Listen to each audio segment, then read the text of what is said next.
Carta de Paulo aos Gálatas, capítulo 1. Eu, Paulo, com meus companheiros na fé, envio saudações às igrejas da Galácia. Minha autoridade para escrever a você não vem de ninguém, nem procede de alguém de hierarquia superior, mas diretamente de Jesus, o Messias, e de Deus o Pai, que o ressuscitou dos mortos. Fui convocado por Deus. Quero saudá-los com as belas palavras graça e paz. São belas, pois nos lembram como Jesus nos resgatou do mundo maligno em que vivemos quando se ofereceu em sacrifício por nossos pecados. A vontade de Deus é que experimentemos esse resgate. Glória a Deus para sempre. Amém. Não posso acreditar no que ouvi. Como podem ser tão inconstantes? Como resolvem abraçar outra mensagem? Vocês estão traindo aquele que os chamou para a graça de Cristo. E vocês sabem que não se trata de detalhes irrelevantes. É outra mensagem, completamente diferente.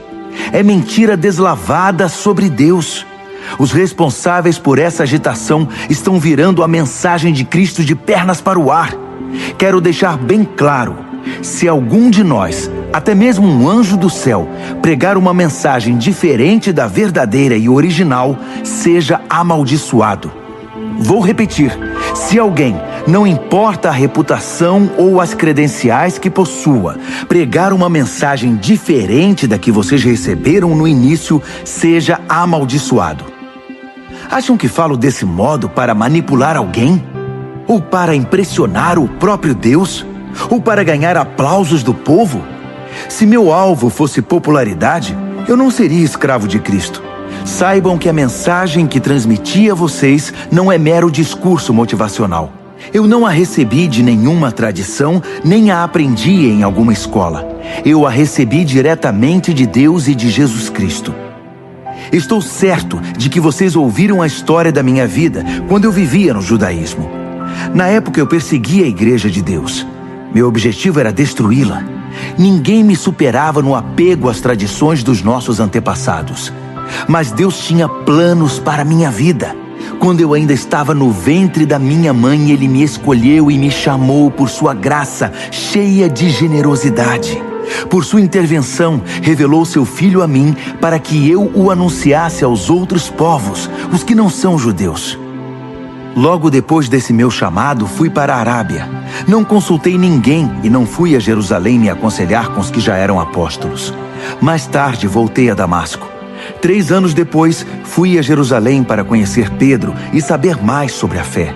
Foram apenas 15 dias, mas que dias aqueles!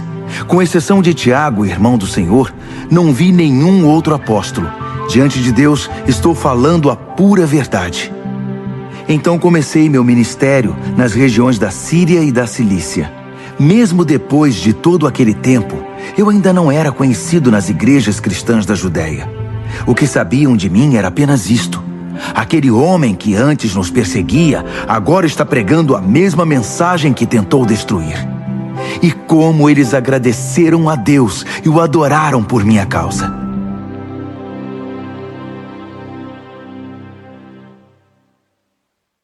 Gálatas, capítulo 2. 14 anos depois daquela primeira visita, Barnabé e eu subimos a Jerusalém e levamos Tito conosco. O propósito era esclarecer o que me fora revelado, e apresentei a eles exatamente o que eu estava pregando aos que não são judeus. Foi uma reunião com os líderes mais estimados da igreja, porque não queríamos que o assunto fosse motivo de debate público, trazendo tensão.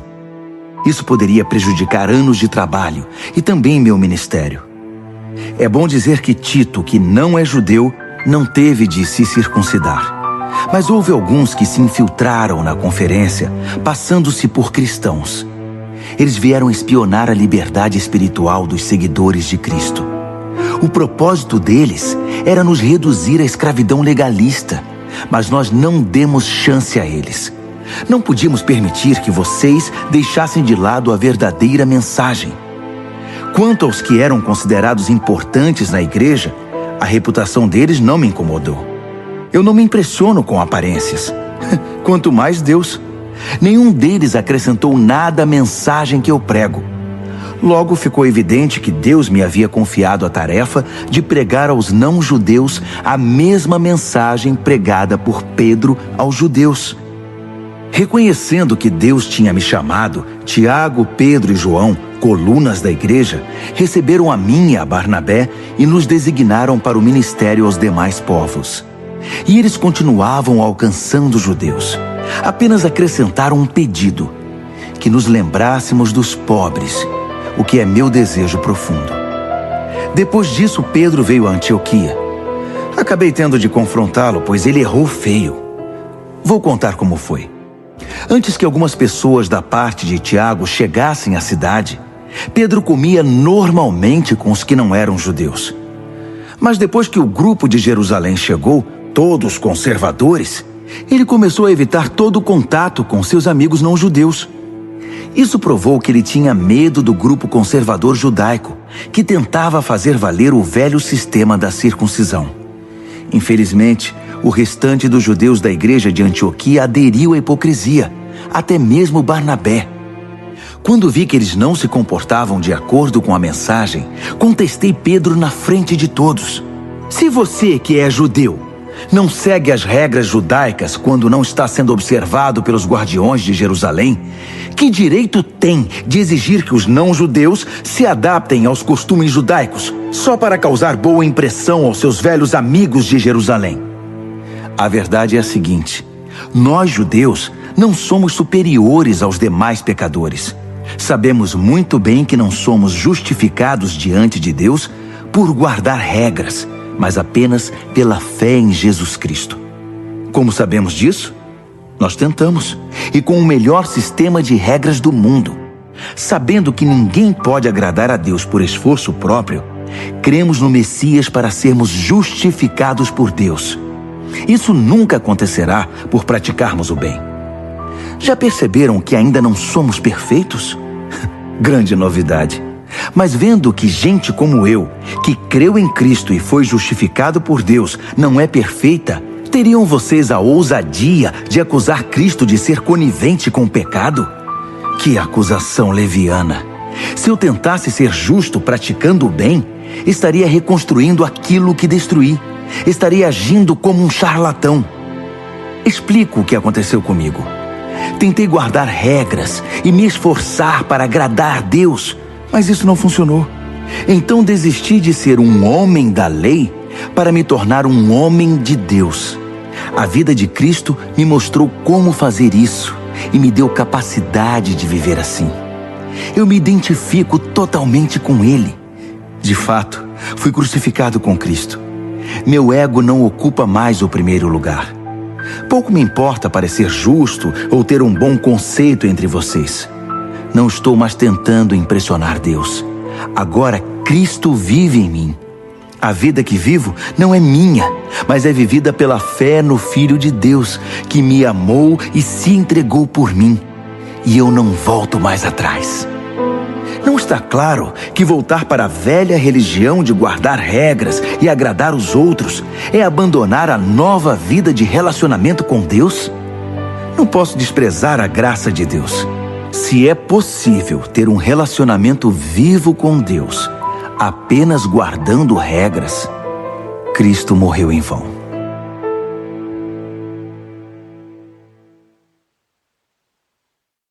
Gálatas, capítulo 3. Meus queridos Gálatas, vocês ficaram malucos. Alguém os enfeitiçou? Perderam o juízo? Algo muito estranho aconteceu, pois é óbvio que Jesus crucificado não está mais no centro da vida de vocês. E vejam que o seu sacrifício na cruz foi apresentado a vocês com muita clareza. Permitam-me perguntar: como começou a nova vida de vocês? Foi resultado do esforço para agradar a Deus? Ou foi por terem aceitado a mensagem de Deus? Pretendem continuar com essa loucura? É preciso perder o juízo para pensar que é possível completar por esforço próprio aquilo que foi iniciado por Deus. Se vocês não foram capazes o bastante para começar a obra de Deus, acham que podem aperfeiçoá-la? Será que tudo o que sofreram foi inútil? Cuidado, vocês podem perder tudo o que alcançaram.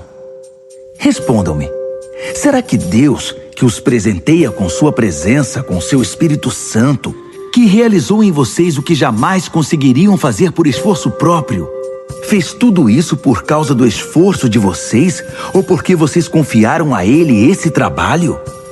O que acontece com vocês não é diferente do que ocorreu com Abraão. Ele creu em Deus e esse ato de fé transformou-se numa vida justificada por Deus. Não é óbvio que quem deposita confiança em Cristo, mas não na lei, é como Abraão, filho da fé? Está previsto nas Escrituras que Deus justificaria os não-judeus pela fé. As Escrituras deixam isso muito claro na promessa feita a Abraão. Por seu intermédio, todas as nações serão abençoadas. Portanto, quem agora vive pela fé tem a mesma bênção de Abraão, que viveu pela fé. Não se trata de uma doutrina nova. É antiga e mostra que todo o que tentar viver a justiça por esforço próprio, independentemente de Deus, está destinado ao fracasso. As Escrituras resumem isso assim: maldito aquele que não consegue cumprir tudo o que está escrito no livro da lei. A impossibilidade óbvia de se cumprir um código moral como esse deixa claro que ninguém pode ter um relacionamento com Deus nessa base. Só pode ter um relacionamento real com Deus quem aceita o caminho de Deus. Fazer alguma coisa por Deus é o oposto de deixá-lo fazer por nós. Abacuque disse tudo. Quem crê em Deus é justificado por Deus. E essa é a vida real. A observância das regras jamais chegará à vida de fé. A pessoa apenas perpetuará o hábito de guardar regras, o que se vê nas Escrituras. Aquele que faz estas coisas, observar as regras, continua vivendo por elas. Cristo nos redimiu dessa vida amaldiçoada de derrotas, quando Ele mesmo a absorveu. As Escrituras dizem: maldito é aquele que for pendurado no madeiro. Foi o que aconteceu quando Cristo foi pregado na cruz. Ele se transformou em maldição e, ao mesmo tempo, deu fim à maldição. Agora, por causa disso, está tudo resolvido. E vemos que a bênção de Abraão está disponível para quem não é judeu também. Todos agora podem receber a vida de Deus, o seu Espírito que está em nós e conosco quando cremos, exatamente como Abraão o recebeu. Amigos, permitam-me citar um fato do cotidiano para ilustrar a vida de liberdade de que estou falando. Quando o testamento de alguém é ratificado, ninguém pode anulá-lo nem acrescentar-lhe nada. É o caso das promessas feitas a Abraão e ao seu descendente. Observem que as Escrituras, na linguagem cuidadosa de um documento legal, não dizem aos descendentes, referindo-se a todos em geral, mas ao seu descendente. A palavra está no singular, referindo-se a Cristo. Quero explicar esse texto. Um testamento, mais tarde ratificado por Deus, não é anulado por um acréscimo anexado 430 anos mais tarde. A promessa contida no testamento não foi negada. O adendo, com suas instruções e regras, não diz respeito à herança prometida no testamento. Então, qual o objetivo desse adendo que chamamos lei? Foi um acréscimo às promessas originais contidas na aliança feita com Abraão. O propósito da lei era preservar um povo pecador na história da salvação até que Cristo, o descendente, viesse, herdando as promessas e concedendo-as também para nós. Evidentemente, a lei não foi dada num encontro direto com Deus, mas foi dada por anjos e por um mediador, Moisés. Se há um mediador, como havia no Sinai, então o povo não se relaciona diretamente com Deus, não é mesmo? Mas a promessa original é a bênção direta de Deus, recebida pela fé. Estaria então a lei contra a promessa? Seria uma negação da vontade de Deus para nós?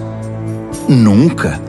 Seu propósito foi mostrar que não tínhamos um relacionamento de verdade com Deus. Ou seja, mostrar como é absurdo esperar que um sistema religioso consiga sozinho o que só é possível com fé, pelo cumprimento da promessa de Deus. Pois se observar regras pudesse trazer vida para nós, nós já a teríamos obtido.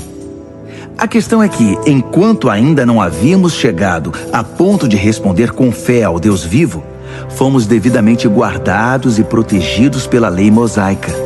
A lei era como aqueles tutores gregos, bem conhecidos de vocês, que conduzem as crianças à escola e as protegem de perigos ou distrações, certificando-se de que chegarão aonde devem ir.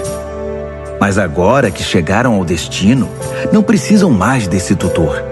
Pela fé em Cristo, vocês têm agora um relacionamento direto com Deus. O batismo que receberam em Cristo não foi um simples banho, mas um novo começo. Vocês também passaram a usar novas roupas, roupas de adulto na fé, a vida de Cristo, o cumprimento da promessa original de Deus. Na família de Cristo, não pode haver divisões entre judeus e não-judeus, escravos e livres, homens e mulheres. Entre vocês, todos são iguais. Isto é, nós todos estamos em um relacionamento comum com Jesus Cristo. Agora que são a família de Cristo, vocês são também os famosos descendentes de Abraão, herdeiros de acordo com as promessas da aliança.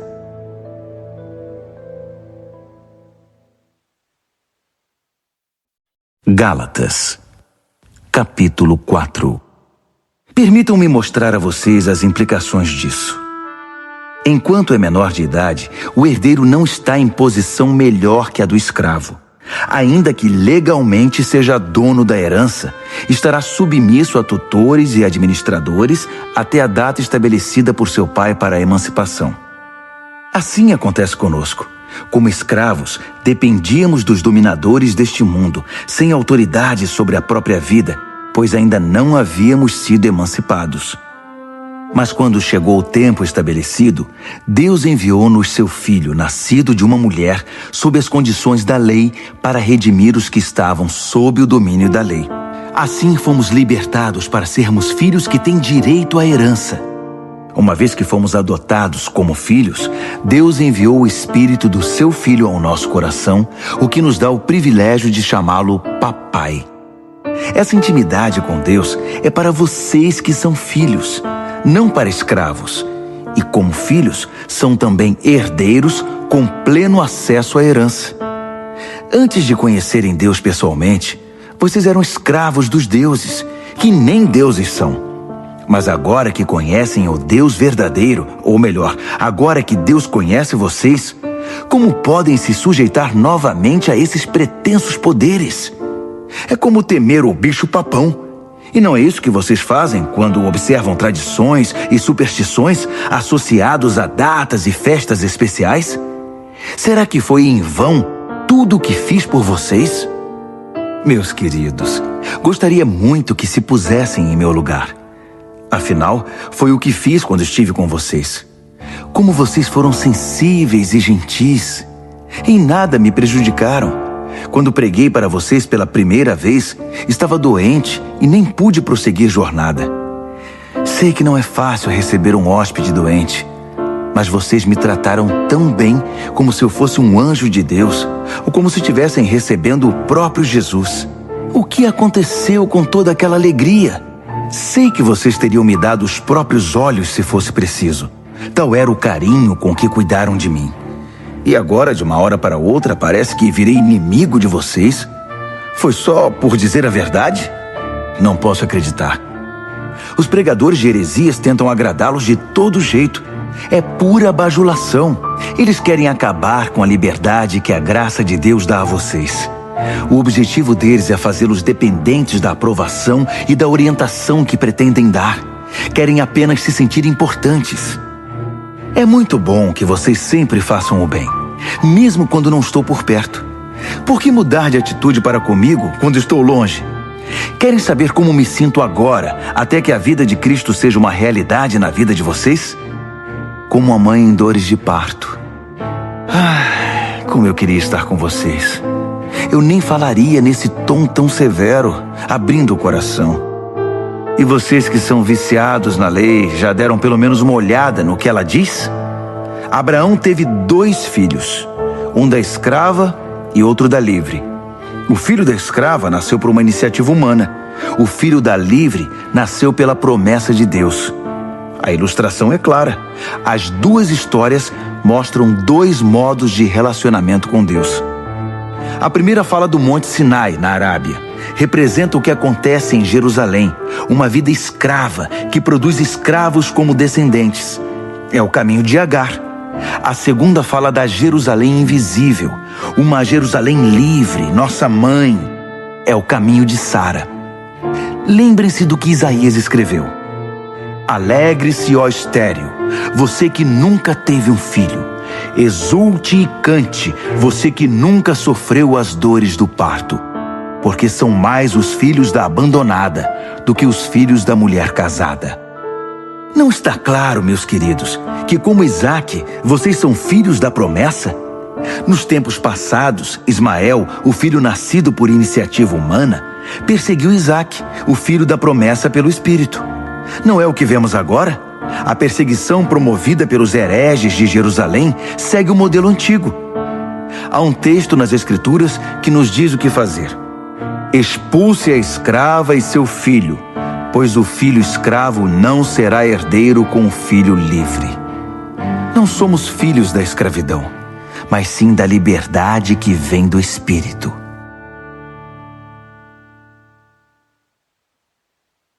Gálatas, capítulo 5.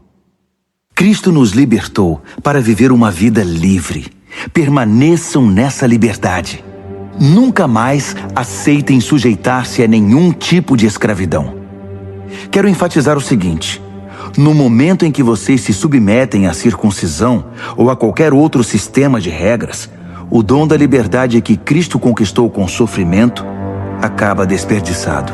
Repito, quem aceita o sistema da circuncisão troca a maravilhosa vida de liberdade em Cristo pelas obrigações da vida de escravo da lei.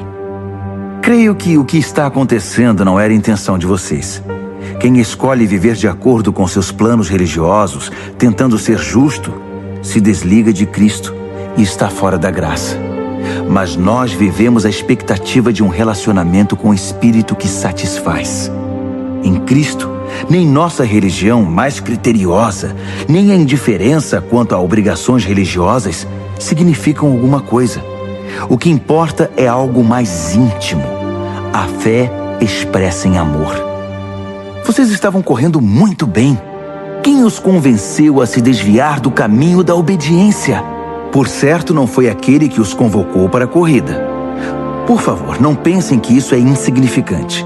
Basta um pouquinho de fermento para levedar uma grande quantidade de massa de pão. Lá no fundo, o Senhor me deu a certeza de que vocês não vão desistir. Mas aquele que está perturbando vocês, seja quem for, enfrentará o juízo divino. Saibam que o boato de que continuo a pregar a circuncisão, como eu fazia antes de encontrar o Senhor na estrada de Damasco, é um absurdo. Por que então eu ainda seria perseguido? Se eu pregasse a velha mensagem, ninguém ficaria ofendido. Omitir a cruz diluiria tanto a mensagem que ninguém se importaria. Quero saber por que esses agitadores tão obcecados pela circuncisão não se circundam totalmente. Poderiam se castrar. Não há dúvida que Deus chamou vocês para uma vida de liberdade. Mas não usem essa liberdade como desculpa para fazer o que bem entendem, pois assim acabarão destruindo-a. Em vez disso, usem a liberdade para servir o próximo com amor. É assim que vocês serão cada vez mais livres, pois o ensino da palavra de Deus resume-se numa única frase: ame o próximo como a você mesmo. Isso é que é liberdade. Se vocês vivem como cão e gato, vão acabar se destruindo. Querem perder a preciosa liberdade? Aqui vai meu conselho. Vivam nesta liberdade, motivados pelo Espírito de Deus. Só assim vencerão seus impulsos egoístas. Pois há em nós uma raiz de egoísmo que guerreia contra a liberdade do Espírito. Esta liberdade é incompatível com o egoísmo. São dois modos de vida opostos. Não dá para viver com os dois. Por que não escolhem o caminho do Espírito? Só por ele poderão fugir dos impulsos inconstantes de uma vida dominada pela lei. Todos conhecem o tipo de vida de uma pessoa que quer fazer o que bem entende. Sexo barato e frequente, mas sem nenhum amor. Vida emocional e mental detonada. Busca frenética por felicidade e sem satisfação. Deuses que não passam de peças decorativas. Religião de espetáculo. Solidão paranoica, competição selvagem, consumismo insaciável, temperamento descontrolado, incapacidade de amar e de ser amado, lares e vidas divididos, coração egoísta e insatisfação constante, costume de desprezar o próximo, vendo todos como rivais, vícios incontroláveis, tristes paródias de vida em comunidade. E se eu fosse continuar, a lista seria enorme. Essa não é a primeira vez que venho advertir vocês. Se usarem a liberdade desse modo, não herdarão o reino de Deus. Mas vamos falar da vida com Deus. O que acontece quando vivemos no caminho de Deus? Deus faz surgir dons em nós, como frutas que nascem num pomar. Afeição pelos outros, uma vida cheia de exuberância, serenidade, disposição de comemorar a vida, um senso de compaixão no íntimo e a convicção de que há algo de sagrado em toda a criação e nas pessoas. Nós nos entregamos de coração a compromissos que importam, sem precisar forçar a barra, e nos tornamos capazes de organizar e direcionar sabiamente nossas habilidades. O legalismo não produz nada disso, apenas atrapalha. Para quem pertence a Cristo, seguir o próprio caminho e deixar para depois as necessidades dos outros são atitudes que ficaram cravadas na cruz. Já que a vida do Espírito é o tipo de vida que escolhemos, convém lembrar que isso não é apenas uma ideia ou um sentimento no coração. Suas implicações devem ser realidade em cada área da nossa vida. Isso significa que não devemos ficar fazendo comparações como se um fosse melhor que o outro. Temos coisa mais importante a fazer na vida. Ninguém é melhor do que ninguém. Cada pessoa tem valor singular e inestimável.